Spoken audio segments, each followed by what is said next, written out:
Video کو like کریں، ہماری چینل کو سبسکرائب کریں، پاس والی بیل آئیکن کو دبا دیں تاکہ ہماری آنے والی ہر نیو ویڈیو کی نوٹیفیکیشن آپ کو ملتی رہے۔ کچھ لوگ ایسے ہیں کہ جو معاذ اللہ عقیدہ توحید میں بھی شبخو لگا رہے، بلی رستہ کاٹ دے تو ہمارے کام بگڑ جائیں۔ اتنی پاورفل ہو گئی بلیاں،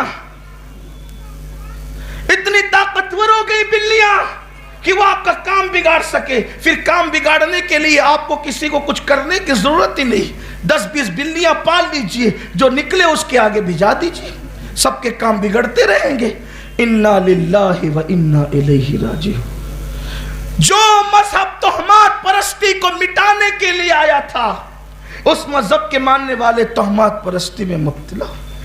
کوئی کانے کو دیکھ لے تو دن بھر اچھا نہیں جائے گا، کسی بیوہ کو دیکھ لے تو دن بھر اچھا نہیں جائے گا۔ بیوہ ہماری شادی کی رسومات میں آ جائے گی تو شادی کے اندر خوشیاں ختم ہو جائے گی۔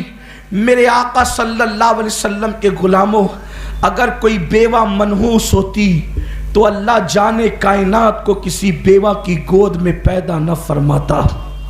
اگر کوئی بیوہ منحوس ہوتی تو حضور علیہ السلام کی پہلی بیوی بن کر آنے کا شرف کسی بیوہ کو نصیب نہ ہوتا۔ وہ تو ایک مرتبہ نہیں بلکہ 2 مرتبہ بیوہ ہو چکی تھی، مگر قربان جائیں جب اس بیوہ کو میرے نبی نے سہاگن بنایا تو کتنا پیار کیا کہ ان کی موجودگی میں میرے نبی نے دوسرا نکاح تک نہیں کیا۔ یہ خدیجۃ الکبریٰ سے محبت تھی۔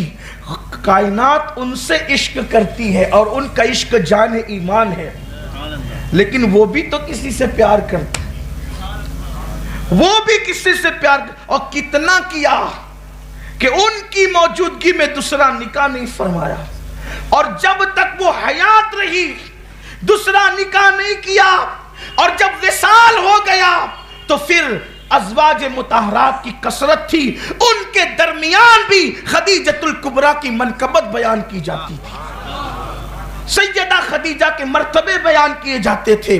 تو میرے پیارے آقا علیہ السلام کے دیوانوں، رسومات میں، شادی کی رسومات میں اگر مائیں اور بہنیں موجود ہیں، بیواؤں کے آنے سے خوشیاں ختم نہیں ہوتی بلکہ خوشیاں بڑھ جایا کرتی ہیں۔ اور بات یاد رکھنا، تہمات سے نکلو۔ میرے آقا علیہ الصلوۃ والتسلیم فرماتے ہیں، حدیث پاک کا مفہوم ہے، جو تقدیر پر یقین نہ رکھے وہ میری امت کا فرعون ہے۔ فرعون یعنی جو تقدیر میں لکھا ہے ہونا اتنا ہی ہے، نہ اس سے کم نہ اس سے زیادہ۔ تدبیر کی جا سکتی ہے، لیکن یہ کہ بیوہ آ گئی تو خوشیاں چلی گئی، یتیم آیا تو خوشیاں چلی گئی، بلی نے رستہ کاٹ دیا تو کام بگڑ گیا۔ بدشگونی لینے والے کو میرے نبی نے فرمایا کہ وہ ہم میں سے نہیں ہے، اچھا شگون لے سکتے ہیں۔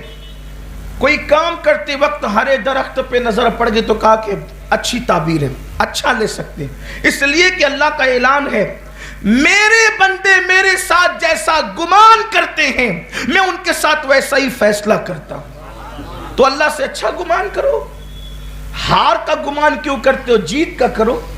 مغلوب ہونے کا گمان کیوں کرتے ہو، غالب ہونے کا کرو۔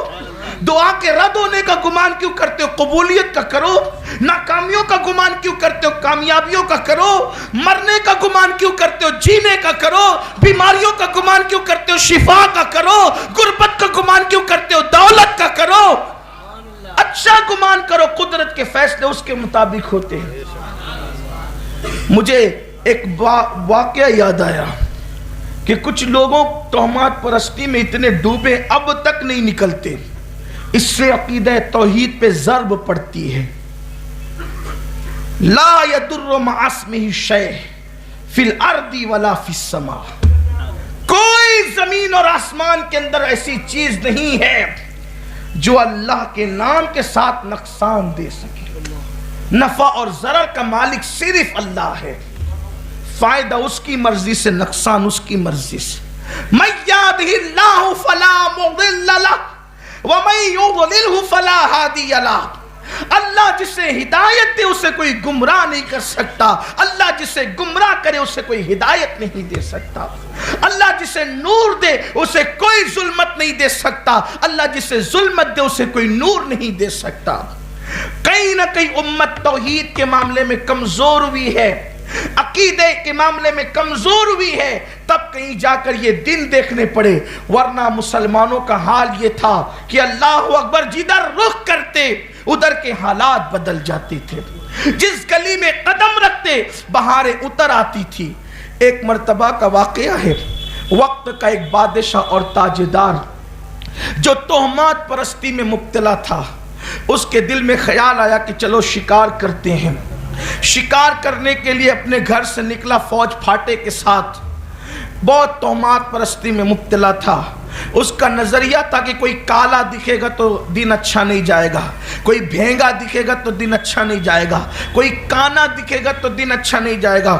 اتفاق سے بیچارے ایک کانے کی شامت آ گئی، یہ فوج پھاٹے کے ساتھ بادشاہ جا رہا تھا، سامنے دیکھا تو کانا، بولے کہ آج تو دن سارا کے سارا خراب گیا، جا رہے ہیں شکار کے لیے، یہ کانا کیسے سامنے آ گیا؟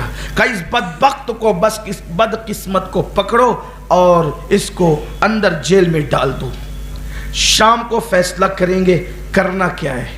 حالانکہ اس نے تو یہ کہا تھا اس کو قتل ہی کر دو، لیکن کسی اچھے نیک دل وزیر نے کہا تھا صبح صبح قتل کیوں کرتے ہو کسی کو، قید کر دو، دن اچھا گیا تو ٹھیک ہے ورنہ قتل کر دینا۔ ایسے ہی ہوا، قید کر دیا بیچارے کو اٹھا کر۔ بادشاہ تھا، بادشاہوں کو کون روک سکتا ہے، اس نے اندر ڈلوا دیا، گیا۔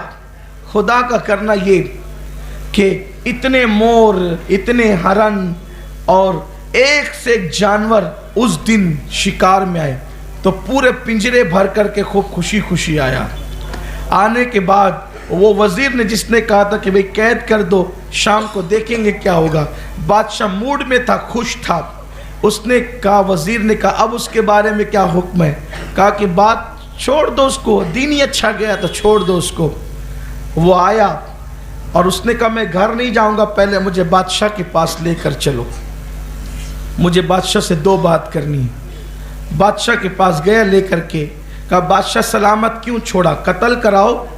تو کہا نہیں، صبح کو آپ دکھے تھے تو گمان یہ تھا کہ اچھا دن نہیں گزرے گا، اسی لیے تو قتل کروا رہے تھے، کسی نے کہا کہ ڈال دو جیل میں، شام کو دیکھیں گے، دیکھو کتنا شکار کر کے لایا ہوں، اتنے مور، اتنے ہرن، اتنے یہ، اتنے وہ، اتنے وہ۔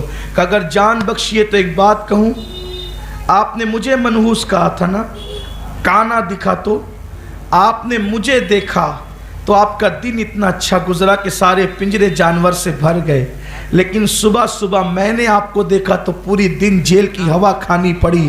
بادشاہ یہ بتائیں منحوس کون ہے؟ منحوس کون ہے؟ آپ مجھے منحوس کہہ رہے تھے، منحوس کون ہے؟ آپ کا دن تو مجھے دیکھ کر اچھا گزرا اور آپ کو دیکھ کر میرا دن کیسا گزرا؟ یہ حالت ہے۔ اس لیے تہمات پرستی سے بچو، توحید پر یقین رکھو، اللہ کی مرضی کے بغیر کچھ نہیں ہوتا۔ روزی کا مالک اللہ، ہدایت دینے والا اللہ، رزق دینے والا اللہ۔